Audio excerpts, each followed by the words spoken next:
오늘 이 말씀은요, 굉장히 제가 좋아하는 말씀입니다. 근데 좋아한다 그래서 여러분들 아시는 것처럼 어떤 기적이 나타나서가 아니라 사실은 저에게 있어서 참 믿음이 연약해질 때나 마음이 연약해질 때 하나님이 채찍과 같은 그런 말씀으로 항상 저에게 깨우쳐 주셨던 말씀이고, 지금도 그래서 제 마음에 두려움이 찾아올 때마다, 때로는 제가 이렇게 한계를 느낄 때마다 항상 묵상하고 항상 이 상황 속에 나를 비추어 보는 그런 참 제가 즐겨 묵상하는 말씀입니다.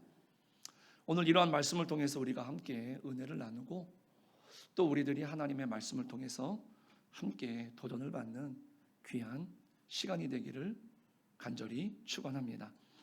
이스라엘 역사 속에서 가장 선한 왕이 누구냐, 그리고 반대로 가장 악한 왕이 누구냐라고 묻는다라고 한다면 가장 선한 왕은 아마 여러분들 아마 다윗을 많이 생각하실 거고요. 가장 악한 왕이 누구냐? 그러면 오늘 본문에 등장하고 있는 이 아합 왕입니다. 이 아합 왕은 어느 정도로 악했느냐면 자기 선왕들이 자행했던 그런 악한 일들마저도 우습게 여길 정도로 더 악한 일을 많이 했던 왕입니다. 심지어는 왕비를 드렸는데 그 왕비 이세벨도 그 이스라엘의 바알과 아세라를 수입한 여왕이에요. 그리고 그네들을 장려하고 백성들로 하여금 우상을 섬기게 하고 심지어는 하나님의 선지자들을 죽이기까지 하는 그런 여왕이었습니다. 그 당시 하나님의 선지자들로서 살아간다라고 하는 것은 이만큼 힘들고 어찌 보면 자기의 목숨을 내어놓아야 할 만큼 위태한 그러한 시기였습니다. 그런데 그때 하나님의 말씀이 엘리야에게 임합니다. 하나님의 말씀은 축복의 말씀도 아니었고, 오늘 우리가 읽지 않았지만 17장 1절에 보니까는요, 내가 섬기는 이스라엘의 하나님 여호와께서 살아계심을 두고 맹세하노니 내 말이 없으면 수년 동안 비도 이슬도 있지 아니하리라. 이 왕에게 있어서는 굉장히 저주스러운 말이거든요. 우리나라도 옛날에 왕이 부덕하거나 왕이 잘 못하면 하늘이 비를 주지 않는다 그랬죠. 그래서 비가 안 오면 왕들이 나가서 기우제를 지내고, 그래서 비가 와야 그 왕의 허물을 하늘이 용서해 주었다, 이렇게 이야기할 정도니까 이 아합 왕은 자기가 잘못한 거는 모르겠지만 이 말을 들었을 때 아마 그런 의미로 받아들이지 않았겠습니까?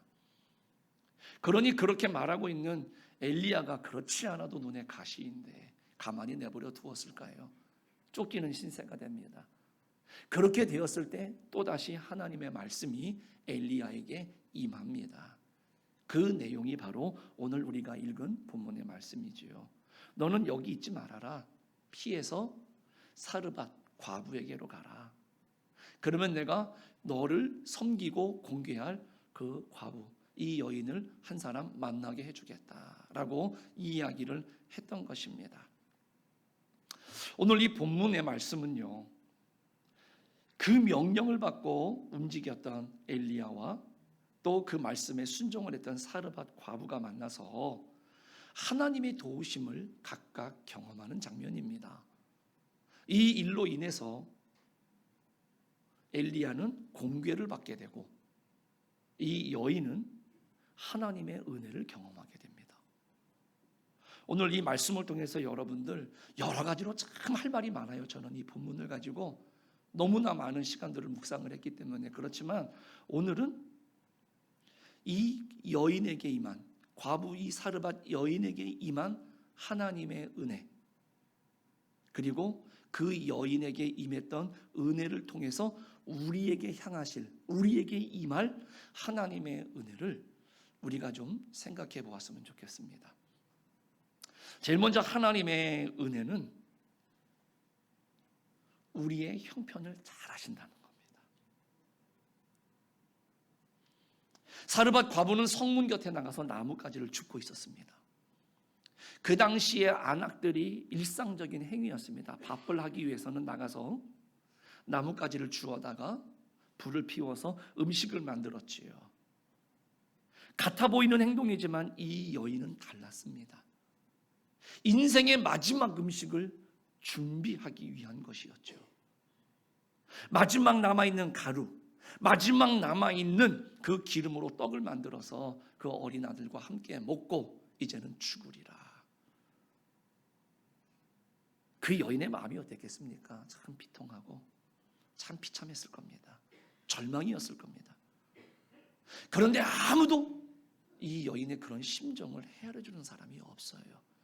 다른 사람들이 바라볼 때에는 일상적으로 늘 그렇게 하는 일이니까 그렇게 바라보는 것이지 그 마음까지 헤아리는 사람은 없었다라는 것이죠. 그런데 그런 여인의 형편과 사정을 눈여겨봐 주시는 분이 계셨다라는 겁니다. 바로 우리 하나님이십니다. 그 하나님은 그 여인의 사정을 잘 알고 계셨고요. 그래서 엘리야를 그 여인에게 보내셨던 겁니다. 이 부분을 누가복음 4장 25절에서 26절에 예수님은 이렇게 말씀하셨습니다. 내가 참으로 너희에게 이르노니 엘리야 시대에 하늘이 3년 6개월간 닫히어 온 땅에 큰 흉년이 들었을 때에 이스라엘에 많은 과부가 있었으되 엘리야가 그중 한 사람에게도 보내심을 받지 않고 오직 시돈 땅에 있는 사렙다의 한 과부에게 뿐이었으며 라고 말씀하십니다. 많은 여인들이 있었습니다. 과부가 있었지만 사렙다에 있는 이 과부의 죽을 수밖에 없는 이 절망적인 형편을, 사정을 하나님이 아시고 그녀를 구원하시기 위해서 엘리야를 보내셨다라는 말씀인 것이죠. 사람들이, 여러분들도 마찬가지입니다만은 고통과 어려움 속에 있을 때 가장 절망적인 순간이 어느 때입니까? 저는 이 심정을 너무나 잘 압니다. 내 주위에 내 사정을 알고 함께할 만한 사람이 없다고 여겨질 때, 그때 가장 절망적이더라고요. 하지만 우리 하나님은 저와 여러분의 형편과 진심을 잘 알고 계심을 꼭 믿으시기를 간곡히 부탁을 드립니다. 하나님은 엘리야가 먹을 것이 없을 때 사렙다, 이 사르밧에 있는 과부를 찾아서 그 여인으로 공개를 받으라고 하셨습니다. 하지만 사실 그 과부의 어려운 사정을 아시고 엘리야를 보내셨던 겁니다. 마태복음 10장 30절입니다. 너희에게는 머리털까지 다 세신 바 되었나니. 이 말씀을 오해하지 마십시오. 하나님은 우리의 머리카락 숫자까지 다 알고 계신다. 그래서 하나님은 전지전능하시다. 이렇게 생각하지 마십시오. 여러분들, 어제의 머리카락 수와 오늘의 머리카락 수가 같겠습니까? 저는 단언컨대 다르다고 생각합니다. 왜냐, 오늘 아침에 샤워하는데 저도 머리카락이 한참 빠졌어요. 어제 저녁에는요, 물이 안 내려가서 하수구통을 열어보니까는요, 머리카락이 얼마나 많은지 물이 막혔어요. 그럴 때마다 여러분들 한숨 쉬십니까? 저는요, 그런가 보다. 왜요? 빠진 만큼 나기 때문에 그랬습니다. 의사들마다 조금씩 다르지만은 하루에 60개에서 100개 정도가 빠지고 나온다고 합니다. 이 말은 뭐냐?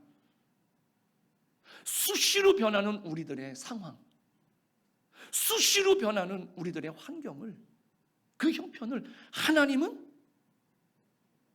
그때마다 살피시고 다 잘 아신다라고 하는 의미인 거예요. 우리의 머리카락, 우리는 세지 못하지만 하나님은 다 세시기 때문에 하나님은 대단하다, 이게 아니라 수시로 변하는 우리들의 환경, 우리가 만나는 모든 형편과 사정 속에 하나님은 수시로 찾아오셔서 수시로 살펴주시고 수시로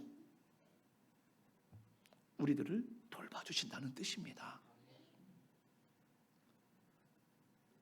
많은 사람들이 이 사르밧 과부가 같은 그러한 형편에 처할 때가 있지 않습니까? 그때마다 반드시 기억해야 될 것은 우리 하나님은 이 모든 형편을 잘 알고 계신다는 거예요. 때로 우리가 어렵고 힘든 일을 만나면 하나님은 나를 버렸구나, 하나님이 나를 외면했구나, 이것 때문이 아니라 하나님의 선하신 뜻이 있으시기 때문에 그러한 일을 당하게 하는 것뿐이라는 이 사실을 꼭 기억하시면서 그 순간에도 하나님은 나를 살피고 나를 돌봐주시는 그런 하나님이신 줄로 믿습니다. 그러므로 어떤 경우에도 하나님이 우리를 알고 계시고 우리를 돌보고 계시기 때문에 그 믿음을 갖고 살아가는 저와 여러분들 되시기를 간절히 축복합니다. 두 번째로 우리에게 임한 하나님의 은혜는 뭐냐? 부족한 이 여인을 부유하게 하셔서 엘리야를 공개하게 했다라는 겁니다. 하나님께서 엘리야에게 말씀하십니다. 시돈 땅에 있는 사르밧으로 가라, 사렙다로 가라. 그곳에 너를 위해서 준비된 여인이 있을 것이다. 너를 공개할 여인이 있을 것이다. 이런 말을 들었다면 여러분들은 어떤 생각이 드시겠습니까? 우리 성도님들은 다 믿음이 좋으셔서 아닐런지 모르지만 저는 그 말을 들었다 그러는 그럴 것 같아요. 아, 적당히 재산도 있고 적당히 부유하겠구나. 그래서 내가 가서 며칠 신세를 져도 큰 무리가 되지 않겠구나 라고 해서 그 가벼운 발걸음으로 갈 것 같아요. 그런데 엘리야가 갔어요. 그 여인을 만났습니다. 어떻습니까? 나보다 더해요. 공개를 받는 게 아니라 내가 어떻게든 살게 해줘야만 될 것 같은 너무나 어렵고 힘든 여인이었어요. 없어도 그렇게 없을까?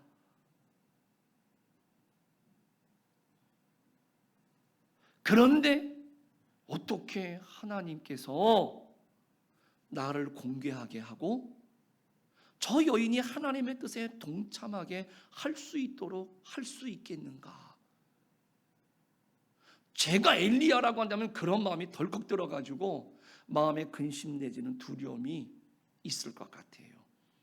그런데 마태복음 19장 26절입니다. 예수께서 그들을 보시며 이르시되 사람으로는 할 수 없으나 하나님으로서는 다 하실 수 있느니라. 할렐루야. 마가복음에 보면은요, 사람으로서는 할 수 없으되 하나님은 그렇지 아니하시나니 하나님으로서는 다 하실 수 있느니라. 이렇게 말씀하고 있더라고요. 사람으로서는 안 되는 겁니다. 그런데 사람으로서는 안 되지만 하나님으로서는 아무것도 아닌 줄로 믿습니다. 우리가 하나님의 일을 감당할 수 있는 것은 내가 가진 능력, 내가 가진 물질을 가지고 하는 것이 아니라 하나님께서 주시는 능력으로 하시는 줄로 믿습니다. 하나님 앞에서의 부함과 가난함, 높고 낮음, 이건 따로 없는 겁니다. 하나님이 쓰시고자 하신다고만 한다면 들어서 써 주시는 줄로 믿습니다. 그러므로 여러분들, 우리가 한평생 하나님 믿으면서 하나님 손에 붙들리셔서 하나님 앞에 멋있게 쓰임받는 우리 성도님들과 우리 교회가 되시기를 간절히 축복합니다. 있는 사람, 배운 사람, 부자, 큰 교회만 쓰임받습니까? 아닙니다. 하나님이 쓰시고자 하신다면 사람의 방법과는 다릅니다. 여러분들을 하나님께서 크게 사용하실 줄로 믿습니다. 왜? 지금 내가 걸림돌이라고 생각되는 거 하나님 앞에 쓰임받기 위해서 말입니다. 하나님 앞에는 전혀 걸림돌이 되지 않습니다. 하나님이 쓰시고자만 하신다면. 그래서 오늘 여러분들 하나님을 의지하는 그런 신앙 되시기를 축복합니다. 하나님이 쓰시는 방법은 사람이 쓰는 방법과는 차이가 있습니다. 여러분들 오늘 아침에 참 마음이 아팠어요. 우리 자녀들, 30대 자녀들, 그 직장인들이 당분간 쉬겠답니다. 직장을 구하고 싶은데 불러주는 데가 없대요.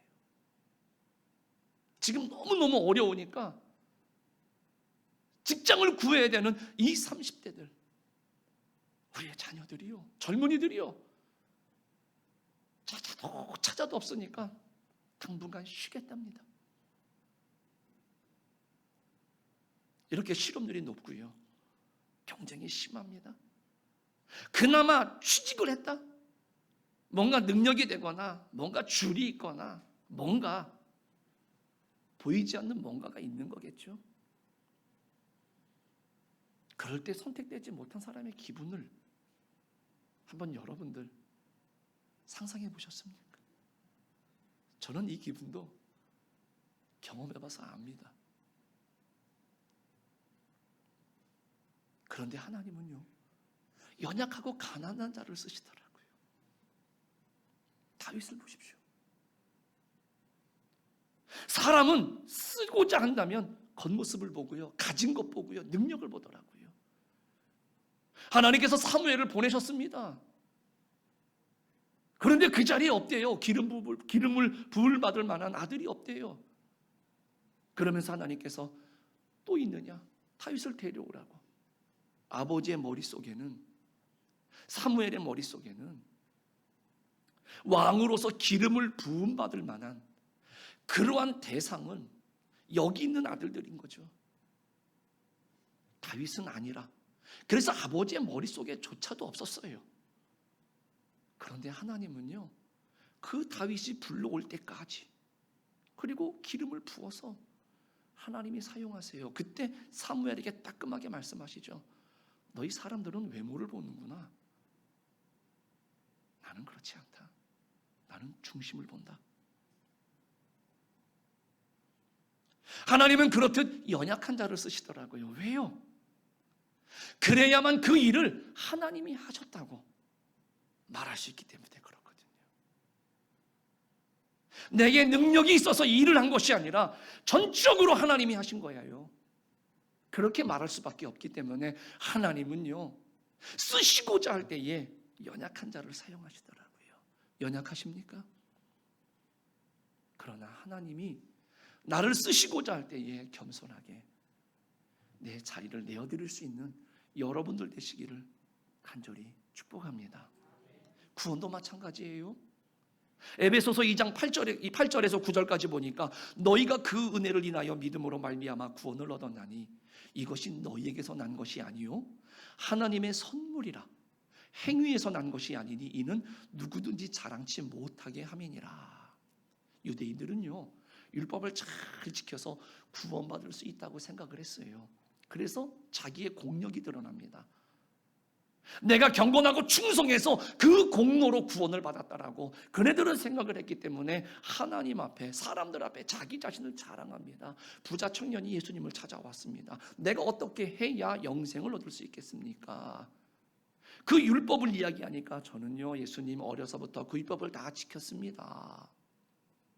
내가 다 잘 지켰기 때문에 그는 잘 살고 자기가 존경받는다고 생각을 했던 것 같아요. 그때 예수님이 일침을 가하시죠. 그런데 너에게 부족한 것이 하나가 있구나. 너무 가진 것이 많다.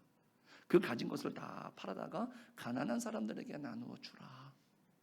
그런데 그는 근심만으로 돌아갔습니다. 왜요? 나는 그것을 누릴 만한 자격이 있었다고 생각을 한 거죠. 내가 잘했고 잘 지켰기 때문에 그것을 나는 가진 것이에요.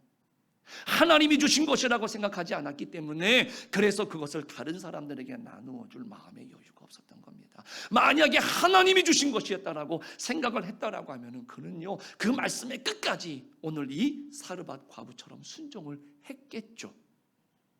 그런데 그렇게 하지 못했습니다. 여러분들, 구원은 자기의 능력과 공로로 얻어지는 것이 아닙니다. 선물로 우리에게 주신 거예요. 어떠한 공로나 자격으로 구원을 받은 것이 아니라 어떤 사람이든지 간에 예수 그리스도를 믿고 고백하고 그 말씀대로 가르친 대로 순종할 때 하나님이 구원에 이르게 하신 줄로 믿습니다. 그러니까 사람으로서는 구원에 이르게 하는 데에 어떠한 어떠한 공헌도 할 수가 없다라는 말입니다. 그래서 하나님께서 온전히 영광을 받으시고자 하시는 것이었죠. 우리가 지금 어떤 형편에 있든지 상관이 없습니다. 비록 다른 사람들은 외면하고 버리거나 버렸다 할지라도요, 우리 하나님은 우리의 모습 그대로를 쓰시고자 하시는 하나님이신 줄로 믿습니다. 하나님이 하셨음을 우리를 통해서 드러내시겠다라는 것이죠. 그런데 우리들은 어떻게 합니까? 제발 하나님 앞에 선택되지 않기를. 그래서 하나님이 말씀하시면 뭐라고 말합니까? 왜 하필 나입니까 하나님? 똑똑한 사람, 잘난 사람, 부자인 사람, 넉넉한 사람,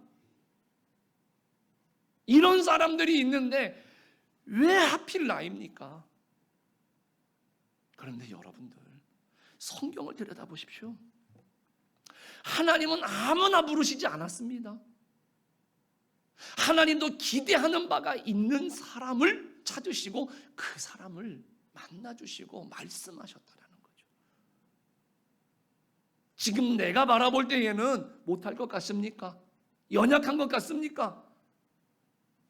그런데 하나님이 찾아오셨어요. 왜 찾아오셨을까요? 기대할 만하니까 찾아오신 줄로 믿습니다. 그러므로 여러분들, 내가 하나님 앞에 안 될 것 같다라고 하는, 부족할 것 같다라고 하는 이 모든 것들 다 내려놓으십시오. 그 마지막 하나까지 내어드리십시오. 그리고 하나님을 의지하십시오. 하나님께서 여러분들에게 넘치는 복과 은혜를 통해서 이 땅에서 축복의 통로가 되게 하실 줄로 믿습니다. 마지막 세 번째로 우리에게 주신 하나님의 은혜는 뭐냐? 믿음으로 순종할 때 경험할 수 있다는 거예요. 우리에게 부어지는 하나님의 은혜, 이것은요, 순종할 때 경험할 수 있다는 거죠. 저는 이 말씀을 통해서 참 많이 책망도 받고요, 참 내가 믿음이 없지 라고 하지만은 이 말씀을 볼 때마다 이 본문에서 참 신나는 대목이 있습니다. 두려워하지 말고. 저는 그걸 못하겠어요. 엘리야가 갔는데 그 눈에 보여지는 현실이, 그런데 엘리야는요, 두려워하지 마십시오. 말씀에 순종하십시오. 그러면 하나님이 책임져 주십니다. 그런데 저는 신방 가서요, 여러분들의 형편과 사정을 보면 두려워하지 마시고, 저는 그걸 못하겠더라고요. 그래서 이 말씀을 볼 때마다 저에게 카타르시스가 있어요.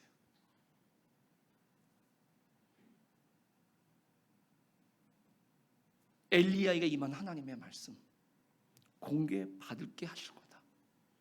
그래서 그 말씀을 가지고 어떻게 합니까? 두려워하지 말고. 말씀에 의지해서, 왜 엘리야도 생각이 없었겠습니까? 왜 엘리야도 보는 눈이 있는데 그 마음에 드는 생각이 없었겠습니까? 그런데 내게 임한 하나님의 말씀이 있습니다. 그래서 그 마지막 한 조각이죠. 그걸 내려놓고 두려워하지 마십시오. 그리고 말씀하신 대로 내가 먼저 먹을 떡을 가지고 오십시오. 그리고 그 자녀와 알아서 하십시오. 그런데 기가 막히게 또 이 여인은요, 그 말씀에 아멘 하고 순종을 했습니다. 그때 엘리야는 엘리야의 믿음 위에, 이 여인은 그 여인의 순종의 믿음 위에 하나님께서 책임져 주시고 그 먹을 양식을 공급해 주신 줄로 믿습니다. 분명히 하나님은 이 여인을 살리셨을 겁니다. 그리고 이 여인을 통해서 엘리야를 공개받으시도록 하나님은 하셨을 거예요. 그럼에도 불구하고 가루통과 기름병을 그냥 채워주신 것이 아니라 그 여인으로 하여금 그 마지막 남은 것, 그것까지도 바치도록 하셨습니다. 하나님이 이렇게 하신 것은 바로 그 여인이 하나님의 사람 엘리야의 말을 하나님의 말씀으로 듣고 그 말씀의 믿음으로 순종할 것을 기대하셨기 때문에. 왜 많은 여인들이 있었는데 안 찾아갔을까요? 기대할 수가 없었는데 이 여인에게는 그 믿음을 기대할 수 있었기 때문에, 그래서 얼토당토한 요청을 하죠. 엘리야가. 그 여자가, 그리고 그 아이가 먹을 양식이 얼마나 되겠습니까? 배 터지게 먹을 만큼도 아닐 것 같아요. 겨우 연명하는 수준일 건데, 이 엘리야가 그것을 먹겠다라고 한다면 그 여인과 그 아이에게 돌아갈 몫이 있겠습니까? 상식적이라고 한다면은요, 그것을 달라고 하겠습니까? 그런데 상식적이지 못하게 달라고 했어요. 그 상식적이지 못한 요구에 또 이 여인은 순종했습니다. 하나님의 말씀을, 엘리야에게 임하신 하나님의 말씀을 하나님의 말씀으로 인정하고 그 말씀에 마지막까지 드리고 순종한 줄로 믿습니다. 하나님은 그 믿음을 먼저 좀 보자, 이걸 확인하고 싶으셨던 거죠. 때로는 여러분들, 저도 그렇더라고요. 내가 생각할 때 내 형편은 아닌데 하나님이 요청하실 때가 있습니다. 너무나 부담이 되고 너무나 힘든 거 아는데 요청할 때가 있어요. 그런데 지금 돌아보면 그때마다 느끼는 거는 뭐냐면 그게 마지막 관문이더라고요. 끝까지 나를 의지할 수 있겠느냐? 내가 너에게 어떤 존재냐? 라고 하는 것을 결정적인 순간에 하나님은 물으시는 것 같아요. 우리 사랑하는 성도님들, 바로 그 질문 앞에 이 여인은 반응한 거죠. 이 여인에게서 하나님은 정말 보시고 싶어 했던 그 믿음은 그 마지막 한 조각을 그 말씀에 순종해서 드리는 것이죠. 왜요? 오늘 여러분들 남편들이 그렇죠. 비상금. 왜 그런 겁니까? 최후의 보루입니다. 마지막에 의지할 대상이에요. 그래서 차에 숨기고 트렁크에 숨기고 수단과 방법을 가리지 않고 그것만큼은 들키지 않으려고 애를 쓰지요. 오늘 하나님은요, 그런 것을 의지하는 것뿐만이 아니라, 그것이 아니라 하나님을 의지할 대상으로 바꿀 수 있겠느냐 라는 것을 물으신다는 것이죠. 이것이 사람들이 하나님께 기대하는 것과 하나님이 사람들에게 기대하는 것에 대한 차이입니다. 대부분의 사람들은 그렇죠. 환경을 바꾸어 주시면 믿겠습니다. 먼저 통에 채워 주시고 병에 채워 주시면 내가 믿어 보겠습니다. 순종하겠습니다. 라고 이야기를 합니다. 그런데 하나님께서는요, 환경을 바꾸어 주시기 전에 그 믿음을 먼저 보시기를 원하신다라는 것이죠. 그래서 마지막까지 순종해서 드리는 그 믿음을 보실 때 하나님께서는 그토록 있어야 할 것들, 통의 기름, 병의 기름을 채워 주시는 줄로 믿습니다.